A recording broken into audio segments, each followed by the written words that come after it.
एक 65 साल की बुजुर्ग महिला अपने घर परिवार में आराम से रहा करती है। अचानक ही उसके घर में एक सांप आ जाता है। लोग बाग उस सांप को मारने के लिए दौड़ते हैं। तमाम लोग वहां पर इकट्ठा हो जाते हैं, लेकिन वो बुजुर्ग महिला उन लोगों से कहती है कि इसको तुम्हें हाथ तक नहीं लगाना है, क्योंकि ये मेरा बेटा है जिसकी 15 साल पहले मौत हो चुकी थी। वही मेरा ये बेटा है। अगर तुम्हें विश्वास नहीं होता तो मैं आंचल फैलाती हूँ। अगर ये मेरे आंचल में आकर बैठ जाता है तो सब मान लेना कि ये मेरा बेटा है, नहीं तो तुम इसको मार देना। उसके बाद वो बुजुर्ग महिला अपना आंचल फैलाती है और वो सांप आंचल में आकर बैठ जाता है। उसके बाद वो अपने गले में लेकर उसे घूमती रहती है। लेकिन 3 दिन के बाद होता है यहाँ पर इतना बड़ा कांड कि ये महिला आंसुओं में दोबारा डूब जाती है। इसका बेटा दोबारा मर जाता है। दोस्तों, ऐसा क्या हुआ था? लोग बाग भी उस सांप को इसका बेटा कैसे मानने के लिए मजबूर हो गए थे? अगर आप भी पूरा मामला जानना चाहते हैं तो वीडियो को अंत तक जरूर देखिएगा। आइए दोस्तों, जानते हैं पूरा मामला क्या था।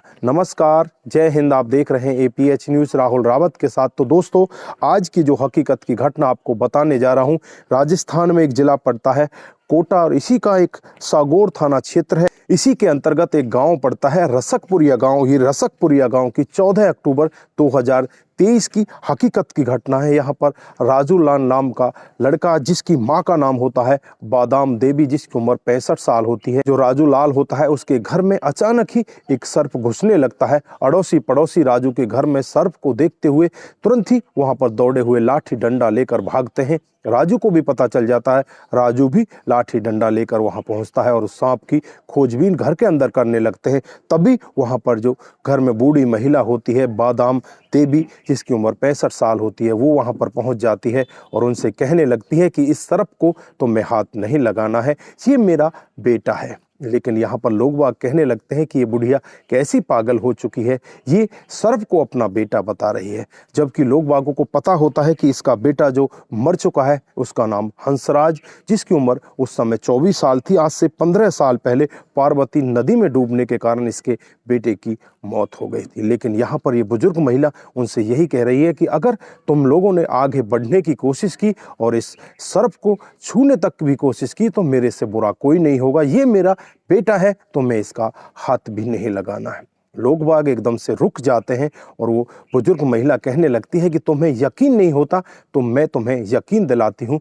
मैं अपना आंचल फैलाती हूँ और ये सर्प मेरे आंचल में मेरे बेटे की तरह आ जाएगा।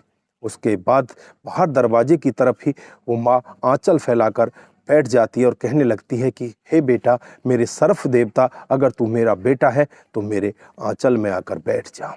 उसके बाद वो सर्प बिना कुछ देरी किए हुए उसके आंचल में जाकर बैठ जाता है। अब जो गांव के लोग बाग होते हैं वहां पर वीडियो बनाने लगते हैं। तरह तरह के फोटोग्राफर्स वहां पर पहुंच जाते हैं। लोग बागों में हंगामा मच जाता है कि एक सर्प, इस बुढ़िया का बेटा जो 15 साल पहले मर चुका था, वो सर्प के रूप में दोबारा इनके घर में आ चुका है। तमाम तरह की खबर सोशल मीडिया पर चलने लगती है। लोग बाग इसे जगह जगह वायरल करने लगते हैं। उसके बाद वो बुजुर्ग महिला उसे अपने गले में डालती है और गले में डालकर वहीं पर घूमती रहती है। गांव ज़्यादातर लोग वहां पर मौजूद होते हैं। कोई दूध उसे पिलाता है तो कोई किसी तरह की बातें कर रहा होता है। कुछ लोग तो कह रहे होते हैं कि ये बुढ़िया पागल हो चुकी है, लेकिन कुछ लोगों का मानना होता है कि ये बुढ़िया बिल्कुल सही है, ये इसका बेटा है, नहीं तो इसके आंचल में कैसे बैठ जाता। उसके बाद वो बुढ़िया उस सर्प के हाथ जोड़ती है और उससे कहती है कि तू जहाँ भी जाना चाहता है अब तू वहाँ चला जा। उसके बाद शाम को वो सर्प वहाँ से उसी रास्ते से निकलकर वापस जंगल की तरफ चला जाता है। कोई भी व्यक्ति उसे मारने की कोशिश नहीं करता। ऐसे ही 2-3 दिन का समय बीत जाता है। 17 अक्टूबर 2023 को ये बुढ़िया अपने खेतों पर जाती है तो खेतों पर एक सर्प फन चौड़ाए हुए खड़ा होता है। अब इस सर्प को देखकर बुढ़िया एकदम से पहचान जाती है कि ये तो मेरा बेटा है और फिर उसे वापस अपने गले में लेकर अपने घर वापस आ जाती है और जो घर का आंगन होता है उसमें बिठा देती है। वहीं पर लोग बाग उसे दूध पिलाने लगते हैं। तरह तरह से उसे कई सामान भी खिलाए पिलाए जाते हैं और बुजुर्ग महिला उसके साथ बैठी रहती है। दोपहर के लगभग 1 बजे का वक्त होता है। अचानक वो सांप फड़फड़ाने लगता है और उस सांप की मौत हो जाती है। अब बुढ़िया दहाड़े मारकर रोने लगती है और कहने लगती है कि मेरा बेटा अब मुझे 15 साल बाद वापस मिला था, अब इसकी दोबारा से मौत हो चुकी है। बुढ़िया बहुत ही तेजी के साथ रोती है। इधर इसका जो बड़ा बेटा होता है राजू लाल, वो भी बहुत तेजी के साथ रोने लगता है और कहने लगता है कि ये मेरा छोटा ही भाई था, लेकिन अब ये हमें दोबारा छोड़कर चला गया। फिर पूरी रीति रिवाज के साथ उसका अंतिम क्रियाक्रम किया जाता है और उसे अंतिम विदाई दे दी जाती है खेतों पर ले जाकर। तो उसके बाद गांव के बहुत सारे लोगों का वहां पर जमावड़ा जम जाता है। कुछ लोगों का मानना होता है कि इसने ज्यादा दूध पी लिया है, उस वजह से इसकी मौत हो चुकी है। मानना था कि ये शायद बीमार था, इस वजह से इसकी मौत हो गई है। लेकिन बुढ़िया यहाँ पर अपने आंसुओं को नहीं रोक पाती, उसका पूरा परिवार उसके पीछे